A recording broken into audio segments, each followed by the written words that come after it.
Salam, selamat pagi Bapak Ibu Saudara yang dikasihi oleh Tuhan. Puji Tuhan, saya sangat bersyukur sekali kalau mendengar Bapak Ibu Saudara sekalian dalam kondisi yang sehat walafiat. Puji Tuhan Bapak Ibu, mari kita berdoa bersama-sama. Bapa, terima kasih, syukur kami naikkan kepadamu atas pemeliharaan dan penjagaan Tuhan dalam kehidupan kami. Dan pada pagi hari ini Tuhan, saat ini Tuhan, kami mau belajar firman-Mu. Biarlah Engkau penuhkan dalam hati kami, dalam pikiran kami, firman-Mu supaya kami boleh hidup sesuai dengan firman Tuhan. Kami membutuhkan bimbingan-Mu, kami membutuhkan pencerahan dari Tuhan, supaya makin hari hidup kami makin menyenangkan hati Tuhan. Di dalam nama Tuhan Yesus, haleluya. Amin. Puji Tuhan. Bapak Ibu Saudara sekalian dikasihi oleh Tuhan, pada pagi hari ini bacaan kita terambil di dalam Injil Matius. Injil Matius 5. Khotbah di bukit. Nah, pada pagi hari ini saya akan memberikan judul yaitu Miskinkah aku? Bapak Ibu Saudara yang dikasihi oleh Tuhan, kalau kita baca di dalam perikopnya, khotbah di bukit, perjalanan Tuhan Yesus dari Galilea. Ya, karena apa yang sudah Tuhan lakukan, mujizat demi mujizat dinyatakan tuh, orang mulai berkerumun, orang mulai berdatangan. Mereka juga ingin menikmati, ingin merasakan akan mujizat yang Tuhan kerjakan terhadap mereka itu yang sudah disembuhkan.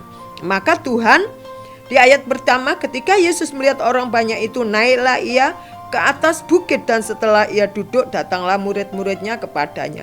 Maka Yesus pun berbicara dan mengajar murid-murid, ya, memberikan pengajaran kepada 12 muridnya ini.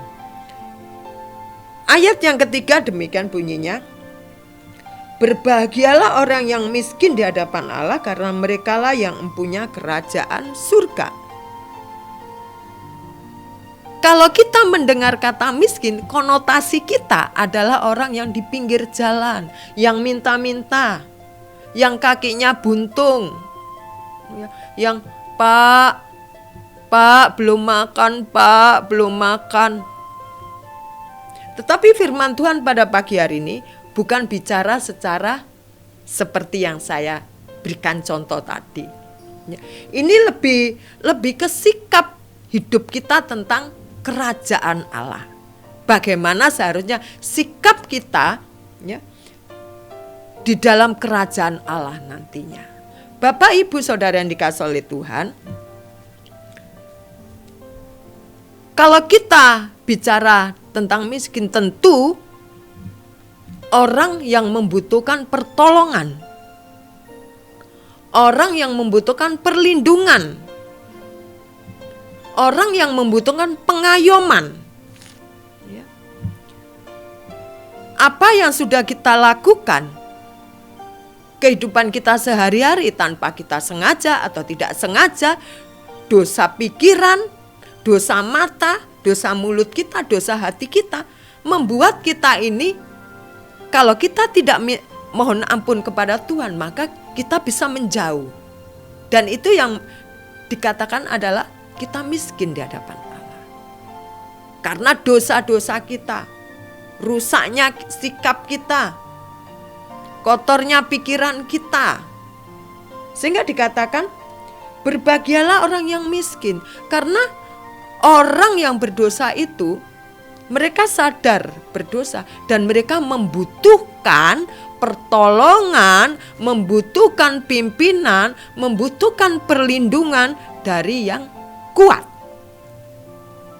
dari yang kaya. Siapa dia? Tuhan Yesus. Kita semua orang di dunia ini tidak ada satupun yang tidak berdosa. Dosanya macam-macam. Kita juga pernah mendengar, ayo ke gereja yuk. Enggak, aku banyak dosa. Enggak usah lah, biar aku begini saja. Dia mulai menjauh dari Tuhan. Dia tidak lagi membutuhkan Tuhan. Dia tidak lagi mau bersekutu dengan Tuhan. Sikap yang diambil adalah salah. Sehingga dikatakan berbahagialah orang yang miskin, ya. Karena merekalah yang mempunyai kerajaan surga. Sebenarnya tidak matuk kata orang Jawa, tidak nyambung. Tetapi sekali lagi saya katakan, ini kan bicara tentang sikap hati kita, sikap hidup kita terhadap Tuhan. Bahwa kita ini selalu membutuhkan bergantung kepada Tuhan. Bapak Ibu juga terus mau membutuhkan Tuhan dalam kehidupannya, dan saya percaya itu. Ya. Membutuhkan Tuhan. Dan kalau kita merasa miskin, tentu kita tidak bisa sombong. Kita tidak bisa angkuh. Kita tidak bisa lagi congkak. Menyadari kekurangan kita, menyadari kelemahan kita. Dan Tuhan berharap kita menjadi orang yang rendah hati. Bapak Ibu Saudara yang dikasihi oleh Tuhan, ada banyak pengajaran Tuhan Yesus. Ya. Untuk kita menjauhkan dari sikap hidup kita yang tinggi hati, yang sombong. Karena Tuhan tidak menyukai sikap hidup seperti itu. Tetapi puji Tuhan, pada pagi hari ini mungkin kita dikatakan, kamu kerohaniamu cuman cetek gitu ya. Enggak masalah, karena yang menilai itu adalah Tuhan. Seberapa jauhnya, seberapa dekatnya kita dengan Tuhan. Yang tahu cuman kita dengan Tuhan. Orang lain cuman melihat casingnya saja. Kamu ya. Tapi biarlah orang lain mengatakan apapun juga, tetapi kita bersyukur kalau kita ada dalam bagian yang empunya kerajaan surga. Amin Bapak Ibu. Yang punya kerajaan surga nanti. Mungkin di dunia kita dikatakan miskin, tetapi dalam hati kita, dalam jiwa kita diperkaya oleh Tuhan. Yesus kaya rela jadi miskin, bukan berarti secara materi. Ya, tidak. Oleh karena itu pada pagi hari ini Bapak Ibu Saudara yang dikasihi oleh Tuhan, biarlah kita miskin di hadapan Tuhan. Karena memang Tuhan yang terkaya.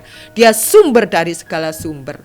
Sumber pengampunan, sumber hikmat, sumber kekayaan, sumber segalanya. Dan kita mau datang mengakui kepada Tuhan bahwa aku membutuhkan Engkau, bahwa aku bergantung kepada Engkau. Engkau yang sumber di atas segala sumber kekuatan dalam hidup kita. Puji Tuhan. Mari kita berdoa bersama-sama. Bapa, kami sadar kami manusia yang syarat dengan kelemahan, kami syarat dengan dosa, dengan kemunafikan dalam diri kami, dengan hal-hal yang tidak berkenan di hadapan Tuhan. Tetapi pada pagi hari ini kami menyadari di hadapan-Mu kami adalah miskin Tuhan. Biarlah Tuhan Engkau terus menambahi kami untuk kami bergantung kepada Tuhan, untuk kami tetap mengandalkan Tuhan dalam kehidupan kami, supaya ada kerendahan hati dalam kehidupan kami dan kami mempunyai sikap pewaris kerajaan surga. Terima kasih, itulah yang kami rindukan dalam kehidupan kami dan kami rindu menikmati itu semua Bapa. Terima kasih di dalam nama Yesus, haleluya, amin. Selamat pagi, selamat beraktivitas Bapak Ibu Saudara sekalian dikasihi oleh di dalam Tuhan kita diperkaya, amin, haleluya.